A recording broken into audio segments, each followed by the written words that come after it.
why don't we have a housing tax election? Okay? Here's how it would work. The MDP Liberals will campaign on giving the billions more to bureaucracies, and we'll campaign on a plan to axe the tax and build the homes. What do you say? Housing tax? The Honourable Leader of the Opposition.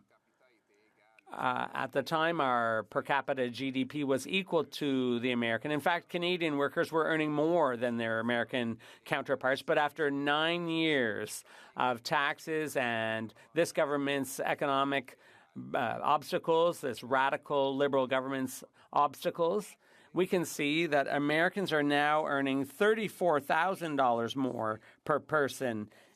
And the GDP has increased by 18% per capita, while it's gone down in Canada. We know why Mr. Trump wants to create jobs in the U.S. Why does this Prime Minister want to help him do that?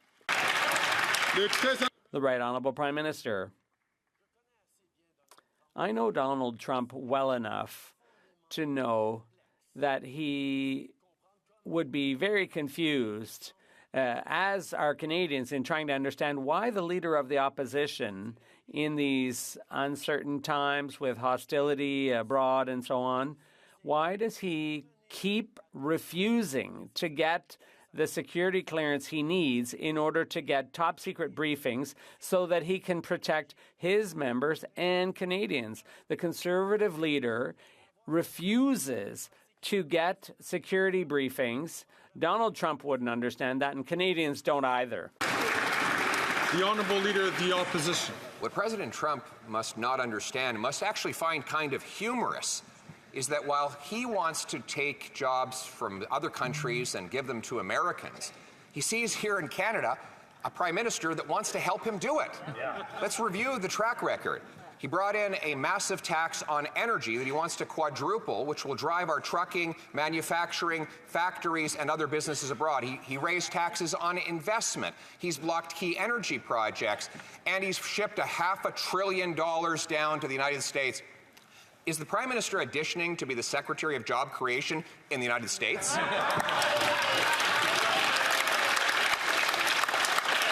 The Right Honourable Prime Minister. Mr. Speaker, once again, the Leader of the Opposition needs to get his facts straight. In the 9 years since we took office, foreign direct investment has increased by 60% in this country, so much so that we are now #1 per capita for foreign direct investment last year in the G20. Mr. Speaker, we continue to work hand in hand with the United States, with whatever administration, to protect jobs, to grow our economies. But what the American government will not understand is why the Conservative leader continues to refuse to get the security clearance necessary to protect Canadians, to protect us all from foreign interference.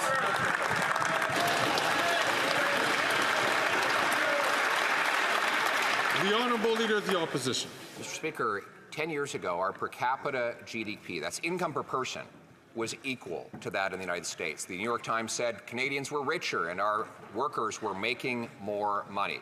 But since that time, the American economy has grown by 18% per person.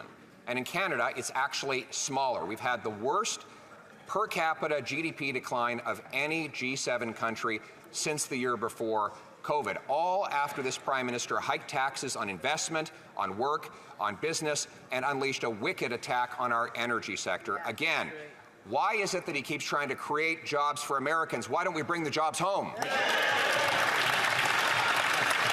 The Right Honourable Prime Minister.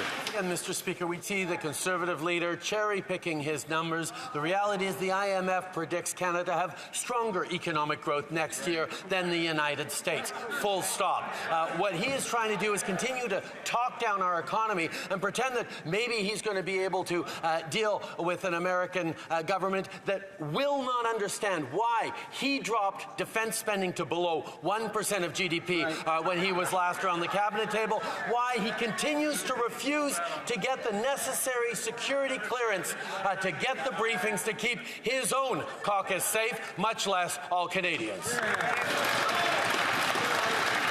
The Honourable Leader of the Opposition. Mr. Speaker, I can't think of anyone who would more favor quadrupling the carbon tax to 61 cents a litre in Canada than this Prime Minister. Right. Well, maybe there's one person. Right. I think perhaps President Trump wouldn't mind, because of course it will mean our trucking companies, our factories, our mines will all shut down and go south of the border where they will pay zero carbon tax. Mr. Speaker, we have enough to worry about with President Trump potentially imposing tariffs on Canadian companies. Why would our government impose tariffs on ourselves?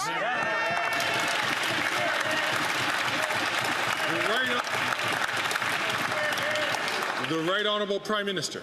Once again, Mr. Speaker, the Leader of the Opposition demonstrates that he has no understanding that the only way to build a stronger economy for the future is also to protect the environment at the same time while putting more money back in the pockets of Canadians. The Canada Carbon Rebate puts more money back in the pockets of 8 out of 10 Canadians, according to the Parliamentary Budget Officer, according to top economists and environmentalists across the country. We're putting more money in people's pockets that the Leader of the Opposition wants to take away at a time where investments in jobs, in growth in the future is more important than ever before.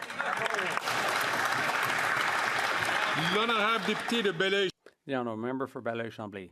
Mr. Speaker, even the opposition leader is concerned about President Trump's economic policies. There must be a problem here. A problem with trade, a problem with supply management, with aluminum, with softwood lumber. Coming back to supply management, isn't it time to urgently protect supply management and pass C-282? And he should call on his senators to pass that bill. The Right Honourable Prime Minister. Mr. Speaker, as I've been saying from the outset, we agree with that bill. And we are trying to make sure it passes through the Senate. We need to show how firm we are about supply management, about our support for it. We've always stood up for it. We're the government that promised to never give up anything in any future trade deals when it comes to supply management. And we're going to keep our word. I'm glad that the Bloc is supporting us in that endeavour, and we will continue to protect our supply-managed farmers. The Honourable Member for Belleuil-Chambly. The comparison between the government's will and firmness and its actual results is pretty obvious. A lot of economists say that the economic policies of Republicans will cause inflation.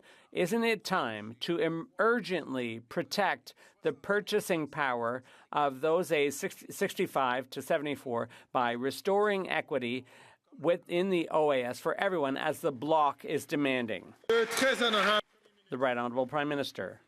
Mr. Speaker, we all know how global inflation has been difficult for Canadians, particularly for seniors, and that's why, as a government, we worked so hard to bring inflation down in Canada faster than in the U.S. and in other parts of the world. And that's also why interest rates have gone down quicker in Quebec than in other parts of the world. We will continue to be a government that manages public finances responsibly in order to make sure that people can continue to enjoy lower interest rates, and we will continue to invest in programs like dental care and pharmacare that will help seniors too. The Honourable Leader of the Opposition. Having capitulated and allowed President Trump to reimpose the softwood lumber tariffs that Stephen Harper had taken off, and now Biden having doubled those tariffs, our softwood industry hemorrhaging jobs. One way to boost the industry is to build some homes. It turns out I've got a common sense plan to cut the wasteful bureaucracy that has built zero homes and use the savings to axe the sales tax and boost home building by 30,000 new homes per year. Will the Prime Minister accept my common sense plan?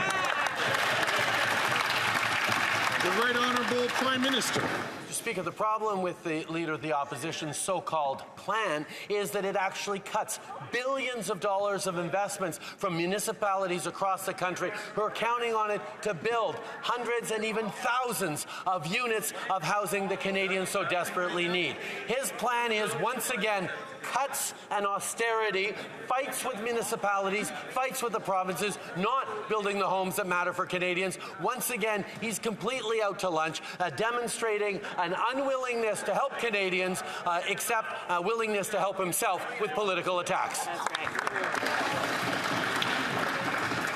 The Honourable Leader of the Opposition. Mr. Speaker, after 9 years, he's doubled housing costs, and Canada has the fewest homes per capita of any country in the G7.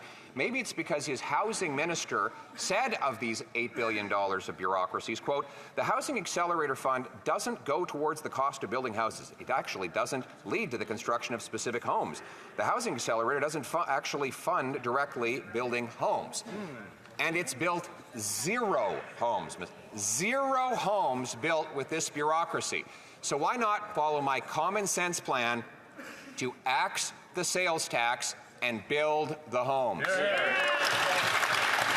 Right Honourable Prime Minister. Mr. Speaker, 18 Conservative caucus members stood up and asked for housing investments in their municipalities across the country from this Housing Accelerator Fund that he is promising to cut. And Mr. Speaker, I'm going to channel my old job as a school teacher. The Leader of the Opposition actually spent a lot of time and effort rooting out which 18 members had asked for this money for their municipalities for housing. If he spent half as much time rooting out foreign interference as he did rooting out people who are asking for more housing, we might be better off as a country.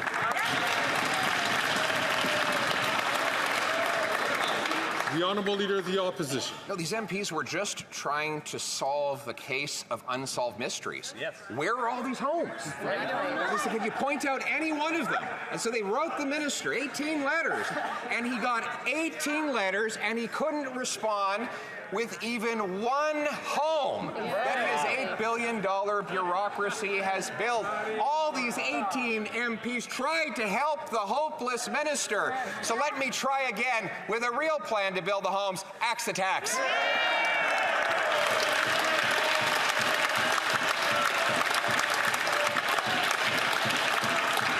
The Right Honourable Prime Minister.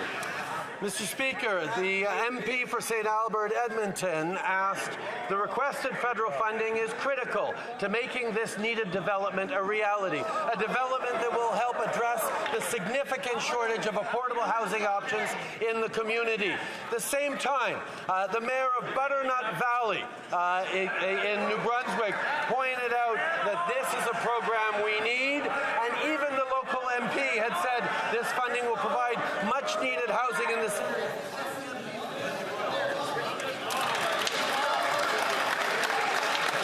I don't like to interrupt the Prime Minister. He does have time left on his clock, but it was difficult for the Chair to decipher what was being said. I'm going to ask the Honourable Prime Minister to take it for the last 15 seconds, please, and so that I can hear what is happening or what the question is being answered.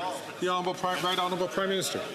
Mr. Speaker, the MP for Fundy Royal wrote, this half funding will provide much needed housing in this area. So much so that when the Leader of the Opposition announced he would cancel it, the Mayor of Butternut Valley in that riding, Alan Brown, responded very strongly that this money will help build homes, and why is the Conservative Leader blocking it?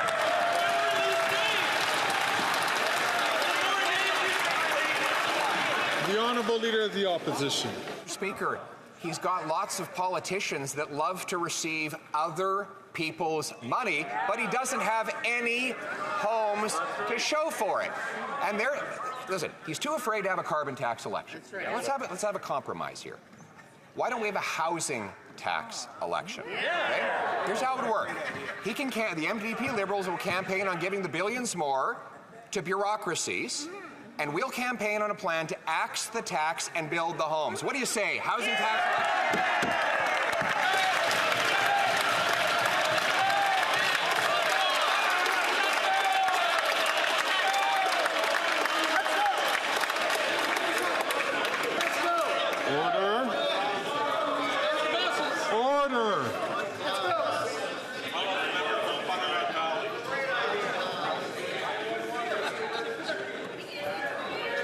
Order. The Right Honourable Prime Minister. Mr. Speaker, the only so-called plan the Leader of the Opposition put forward is a plan for cuts and austerity, a plan to cut billions of dollars of investments that are needed by municipalities to unlock the building of thousands of homes. Why doesn't he want to see thousands of homes built across the country? Because he'd rather instrumentalize for his own political gain the sufferings and the challenges facing by Canadians rather than to solve the challenges. Just like he refuses to solve the challenge of foreign interference in his own caucus by refusing to get the necessary security briefings and security clearance that'll keep his caucus and Canadians safe.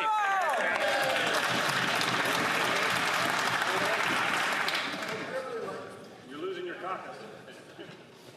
The honourable member from Burnaby South. The Liberals continue to break their promise to eliminate the marriage after 60 pension clause. They label women as gold diggers and push veterans and their families into poverty. This government announced $150 million for veterans 5 years ago, but hasn't spent a single penny. Veterans and their families are owed a good life.